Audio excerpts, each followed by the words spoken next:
Assalamualaikum warahmatullahi wabarakatuh. Waalaikumsalam warahmatullahi Waalaikumsalam warahmatullahi wabarakatuh. wabarakatuh. Baik, senang sekali bertemu dengan Bapak Ibu pada pagi yang berbahagia ini. Perkenalkan, saya Farhadiana SPDI. Bapak Ibu, pada kali ini saya akan menemani Bapak Ibu dalam lokakarya pertama kita tentang pengembangan komunitas praktisi.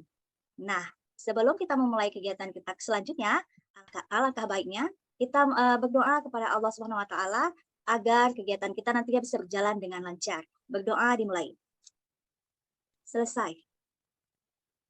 Baik, teman-teman semua, izin saya share screen dulu tentang materi yang akan saya sampaikan. Jadi, kita mulai dulu dengan melakukan kesepakatan belajar. Nah, teman-teman, yang pertama yaitu menggunakan raise hand bila ingin bertanya atau menjawab. Kemudian tertibkan mic jika tidak berbicara, berperan aktif di kolom chat atau akses link yang sudah disediakan. Selanjutnya, kameranya selalu on ya teman-teman, kecuali memang sangat urgent. Bisa diberitahukan terlebih dahulu di dalam kolom chat. Baik, selanjutnya acara yang intinya saya akan melakukan ice breaking terlebih dahulu. Teman-teman bisa mengikuti saya ya. 2 bebek, 3 ayam, 1 ayam, 4 bebek. Berapa ayam? 4. Berapa ayam? Iya, Bu Yeni yang fokus. Ya, berapa ayam? Oh, ya, Saya tidak bisa menghitung. Oke, baik teman-teman. Kita langsung ke acara inti. Yaitu tujuan kita pada sesi nantinya adalah yang pertama, peserta dapat menjelaskan pentingnya manfaat komunitas praktisi, baik untuk dirinya sendiri maupun orang lain dalam lingkungan belajarnya. Yang kedua, peserta dapat mengidentifikasi dan memetakan komunitas praktisi yang sudah ada. Baik. Kemudian, sebelumnya saya ingin bertanya, teman-teman tahu nggak, Bapak Ibu tahu nggak apa sih itu komunitas praktisi? Nah, ada yang mau berkomentar? Silahkan raise hand-nya. Ya, Bu Yeni, silahkan Bu Yeni. Ya, terima kasih Bu atas kesempatannya. Komunitas praktisi yaitu gabungan dari orang-orang yang mempunyai visi atau tujuan bersama untuk meningkatkan kemampuan melalui sharing atau kolaborasi. Ya, benar sekali yang disampaikan oleh Ibu Yeni. Komunitas praktisi itu adalah gabungan orang-orang yang mempunyai tujuan yang bersama, tujuan yang sama, kemudian dalam menjalankannya itu juga bekerja sama ya Bu Yeni ya. Di sini berdasarkan Wenger 2012, beliau mengatakan bahwa komunitas praktisi adalah sekelompok individu yang memiliki semangat dan kegelisahan yang sama tentang praktik yang mereka lakukan dan ingin melakukannya dengan lebih baik dengan berinteraksi secara rutin. Hampir sama seperti yang dikatakan oleh Ibu Yeni barusan ya teman-teman. Baik, selanjutnya apa sih tujuan komunitas praktisi di sekolah Anda? Nah, silakan teman-teman bisa ditulis dalam kolom chat atau langsung saja angkat tangan, kemudian silakan diekspresikan. Ya, Bu Putri silahkan. Baik Ibu, terima kasih atas kesempatannya. Mungkin membicarakan tentang tujuan komunitas praktisi. Kalau di sekolah saya itu tujuannya memang untuk membahas tentang permasalahan-permasalahan yang dihadapi, baik itu tentang menyangkut masalah administrasi guru dan lain sebagainya. Demikian Ibu. Baik, terima kasih. Bu Putri mengatakan kalau komunitas praktisi di sekolah beliau itu membahas tentang isu-isu yang terkait baik itu tentang pembelajaran maupun yang terjadi di sekolah ya Bu Cud ya. Ya silakan Pak Iwan. Baik Bu, menurut saya, ya kedengaran Bu, banyak. Oke, baik menurut saya tujuan komunitas praktisi dibentuk di sekolah sama seperti yang diutarakan oleh Bu Cud, yaitu untuk membantu pertama kekurangan atau kebutuhan guru terhadap materi ajar yang dimiliki. Jadi dibentuklah komunitas praktisi di sekolah kami. Demikian Bu. Ya, berarti ada hampir kesamaan antara di sekolah Ibu Putri dengan Pak Iwan. Di sini Bu Rika juga berkomentar untuk menjadi wadah belajar di sekolah yang terdiri dari guru-guru yang berada di sekolah. Benar, Bu Rika. Sharing ilmu dan membantu rekan-rekan sejawat. Benar sekali. Berarti kalau kita pikir-pikir komunitas praktisi itu lebih kurang kalau di sekolah kita masing-masing itu seperti kakak Gemini juga ya. Gimana teman-teman? Setuju nggak? Iya, Ibu. Next, kita lanjutkan. Selanjutnya, saya ingin menanyakan tentang apa saja sih aktivitas yang dilakukan dalam praktisi Bapak Ibu. Nah, untuk menjawab ini, Bapak Ibu bisa mengakses link Jamboard yang ada di kolom chat. Silahkan Bapak Ibu. Pak Wan menuliskan bahwa membahas RPP dan materi ajar. Oke. Miss Rika.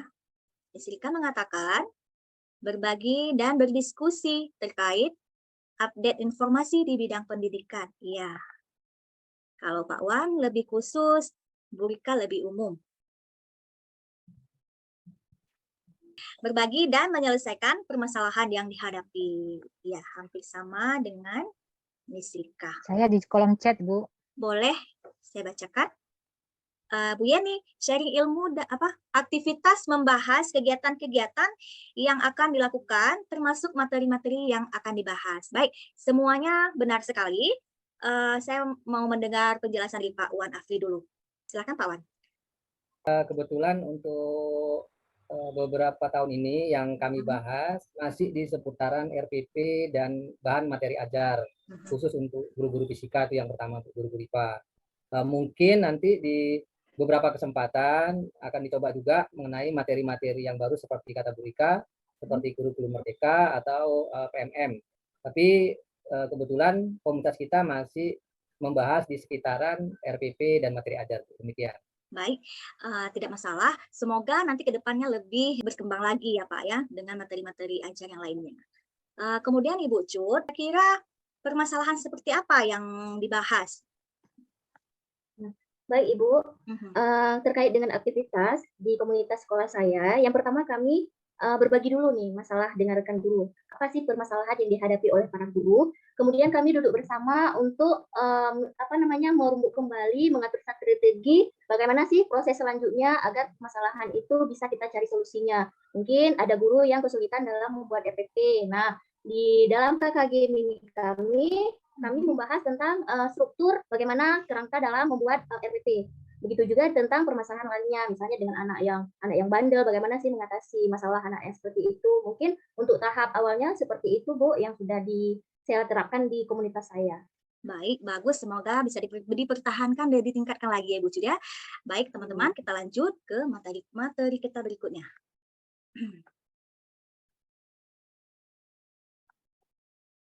Selanjutnya, tahapan menggerakkan komunitas praktisi. Tadi sudah kita pelajari tentang apa sih yang dilakukan oleh komunitas praktisi yang ada di sekolah kita. Nah, sekarang tahapannya ada apa aja sih? Kita mau tahu. Nah, untuk jawaban ini, teman-teman bisa akses di link Padlet yang sudah saya berikan atau yang nampak di layar. Silahkan diakses. Semoga tidak ada kendala ya. Oke, nah sudah ada yang menjawab, Ibu Cut Putri. Kita tunggu teman-teman yang lain.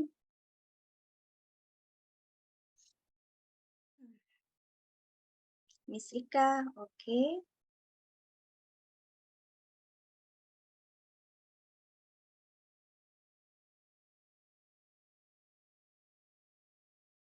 Merintis, Ucup Putri menulis merintis, menumbuhkan, dan merawat. Iya, Bu Cup Putri, isinya belum diisi ya. Apa kegiatan di dalam merintis itu menumbuhkan, dalam tahapan menumbuhkan, dan juga merawat. Kemudian Ibu Yeni, ya saya hilang kok di Padletnya. Hilang? Kemana punya Bu Rika? Ayo, jangan ada yang menghilangkan.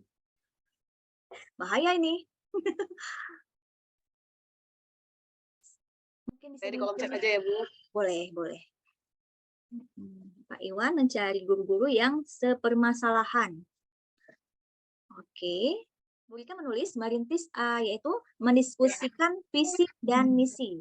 Bagus. Saya ke Ibu Yeni dulu ya. Gimana itu Bu Yeni? Ibu Yeni di sini menulis sosialisasi. Coba dijelaskan sedikit. Ya, pertama sekali kita harus membentuk komunitas itu, kita sosialisasi dulu. Kenapa kita membuat komunitas? Kemudian setelah kita memberikan pemahaman, baru kita menetapkan visi dan misi, tujuannya apa dan apa yang ingin kita raih di situ. Setelah itu, kapan akan kita dilaksanakan kegiatan dan kegiatannya itu apa-apa saja. Apakah misalnya membuat video, membuat RPP, atau dan selain sebagainya. Itu menurut saya, Bu. Ya, bagus sekali Bu Yeni, sangat sistematis. Jika merintis yaitu mendiskusikan visi dan misi. Coba Miss jelaskan sedikit. Baik, Bu Farah, terima kasih. Di sini karena tahapannya masih tahap awal, yaitu merintis, maka sudah barang tentu isinya adalah kegiatannya berdiskusi dulu antara sesama guru yang ada di dalam komunitas praktisi terkait visi, misi, program-program yang akan dilaksanakan di komunitas praktisi. Jadi seputar jadwal kegiatan atau agenda apa selanjutnya seperti itu, Bu Farah. Terima kasih. Jadi untuk menseragamkan pemikiran gitu ya, visi. Oke, terima kasih Iya, Miss Rika. Terima kasih teman-teman semua. Saya akan membacakan kesimpulan tentang pertemuan kita pada pagi hari ini. Yang pertama yaitu komunitas praktisi sebagai wadah untuk mengembangkan kompetensi kepemimpinan pembelajaran dalam menggerakkan ekosistem pendidikan. Kemudian yang kedua, tahapan komunitas praktisi itu ada 3. Yang pertama merintis, yang kedua menumbuhkan, dan yang ketiga merawat keberlanjutan. Nah, ketiga tahapan-tahapan ini memang harus selalu kita lakukan dan kita jaga. Kenapa? Karena ketika kita stuck di merintis saja, kita tidak lanjut ke menumbuhkan, maka itu sudah artinya sudah over game, gitu kan, selesai. Jadi jangan sampai selesai di tahap merintis, tapi lanjutkan ke menumbuhkan, kuatkan lagi ke tahap merawat. Berarti itu memang komunitas kita, komunitas praktisi, artinya komunitas praktisi kita itu memang sudah kuat. Ya, baik teman-teman. Tibalah kita di kegiatan refleksi, kegiatan pembelajaran pada hari ini. Nah, teman-teman silahkan memilih emoji bahagia, lelah, cerah, atau mengantuk, ataupun bosan untuk pembelajaran kita hari ini, bisa di kolom chat. Atau langsung saja di emojinya. Yuk, makasih Bu Rika. Ibu Yeni, tersenyum. Ibu Cut penuh cinta. Terima kasih banyak teman-teman. Baik, saya akhiri dengan terima kasih banyak atas keaktifan teman-teman pada hari ini. Saya akhiri dengan wabillahi taufiq wal hidayah. Wassalamualaikum warahmatullahi wabarakatuh.